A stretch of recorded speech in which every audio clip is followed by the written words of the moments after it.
Good morning. Good morning आकांक्षा। और आप सबों को भी गुड मॉर्निंग बच्चों। मैं राकेश रोशन, मेरी डॉटर आकांक्षा रोशन, हम दोनों आज यहाँ उपस्थित हुए हैं। पहला मेरा ऑनलाइन क्लासेस और आज का विषय है हम लोगों का हिंदी व्याकरण में भाषा का ज्ञान। बच्चों घर पे रहें, सुरक्षित रहें और अभिभावकों का पूरा सहयोग लें। और अभिभावकों से भी मेरा अनुरोध है कि वे बच्चों को समय दें। चलिए बच्चों, आज शुरुआत करते हैं हम लोग हिंदी व्याकरण में भाषा का ज्ञान। भाषा इंग्लिश में लैंग्वेज। चलिए, तो भाषा के विषय में हम लोग क्या क्या जानते हैं मैं पहले बता दूं। हम लोग कक्षा 4 के लिए क्लासेस ले रहे हैं, तो कक्षा 4 के बच्चों के लिए है, कक्षा 5 के बच्चे भी इस चीज को समझ सकते हैं। चलिए, तो भाषा के विषय में हम लोग आज जानकारी प्राप्त करते हैं। भाषा आप लोगों ने सुना होगा। भाषा में यहां पर आप बोर्ड पर देख सकते हैं 3 पॉइंट लिखे हुए हैं। पहला, हम अपने विचारों या भावों को मुख्य रूप से लिखकर या बोलकर दूसरों तक पहुंचाते हैं। इसका मतलब है कि मेरे अंदर जो विचार हैं, जो भाव हैं, उसको प्रकट करने के लिए हम लोग या तो लिखकर या तो बोलकर प्रकट करते हैं, ताकि अगला जो है मेरी बातों को समझ सके। दूसरा बिंदु है, हम दूसरों के विचार या भावों को सुनकर या पढ़कर भी समझते हैं। दूसरे हमें क्या कह रहे हैं वह सुनकर या पढ़कर हम समझते हैं कि उनके क्या भाव या विचार हैं।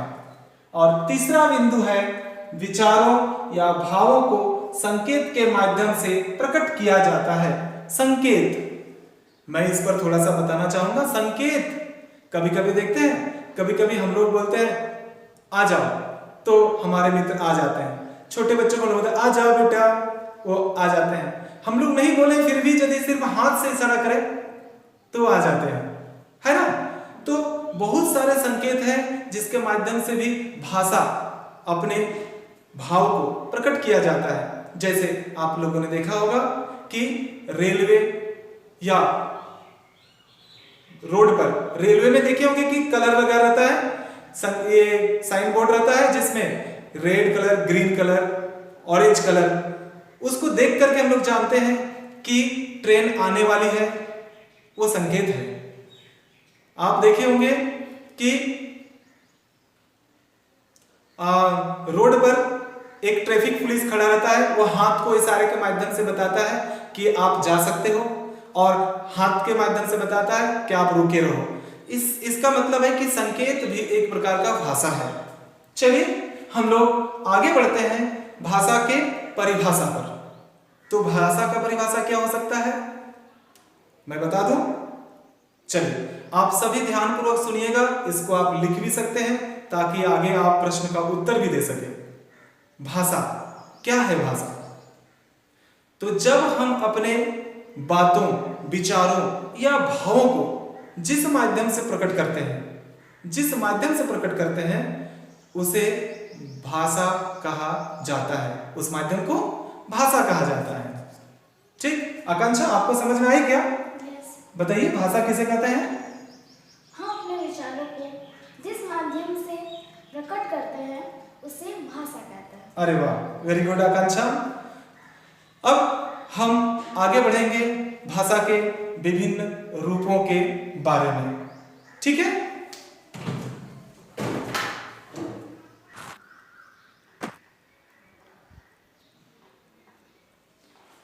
चलिए अब भाषा के रूप हम लोग चर्चा करेंगे। भाषा के रूप के संबंध में भाषा के रूप कितने होते हैं?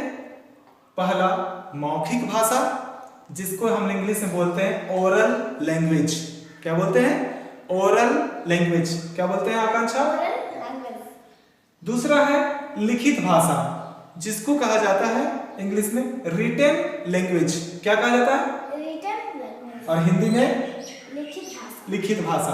और तीसरा क्या है? सांकेतिक भाषा। क्या है? सांकेतिक भाषा, जिसे इंग्लिश में कहते हैं हम लोग क्या बोलते हैं? Mute language. Mute language. Very good Akanksha, mute language. ये 3 रूप होते हैं भाषा के, जिसमें सबसे पहला मौखिक भाषा। जब हम, मौखिक भाषा किसे कहते हैं? जब हम किसी भाव को प्रकट करने के लिए बोलना, यानी कि बोलकर प्रकट करते हैं, यानी कि अपने विचारों को हम जब अपने भाषा के माध्यम से बोलकर प्रकट करते हैं तो उसे कहते हैं मौखिक भाषा। आप बता सकते हो आकांक्षा, मौखिक भाषा किसे कहते हैं? जब हम अपने भावों को बोलकर प्रकट करते हैं तब तो उसे मौखिक भाषा कहते हैं। Very good, very good. दूसरा, लिखित भाषा, रिटन लैंग्वेज।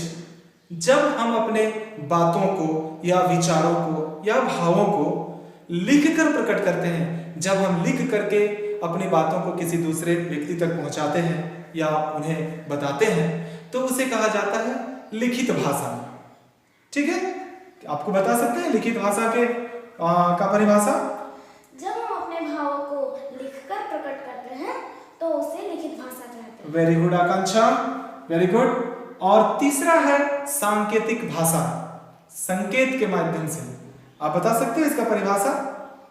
जब हम अपने भावों को संकेत के माध्यम से अपने प्रकट करते हैं तो उसे सांकेतिक भाषा कहते हैं। बहुत अच्छा आकांक्षा, म्यूट लैंग्वेज को बताने के लिए जब हम अपने भावों को या विचारों को संकेत के माध्यम से प्रकट करते हैं तो उसे कहा जाता है सांकेतिक भाषा। इसका एग्जाम्पल मैंने पहले भी बताया था कि रोड पर वो ट्रैफिक पुलिस जो हाथ के माध्यम से बता देता है, इशारे के माध्यम से बता देता है कि आप जा सकते हो और दूसरे तरफ के लोग आ सकते हैं, ये संकेत हुआ। लिखने में लिख करके बता सकते हैं और बोलने में बोल करके, मौखिक भाषा में बोल करके हम लोग अपने बातों को प्रकट करते हैं। तो आप सबों को अच्छा लगा होगा और इसके बाद मैं आप लोगों को कुछ गृह कार्य दूंगा जिसे अवश्य करके रखेंगे। ठीक है,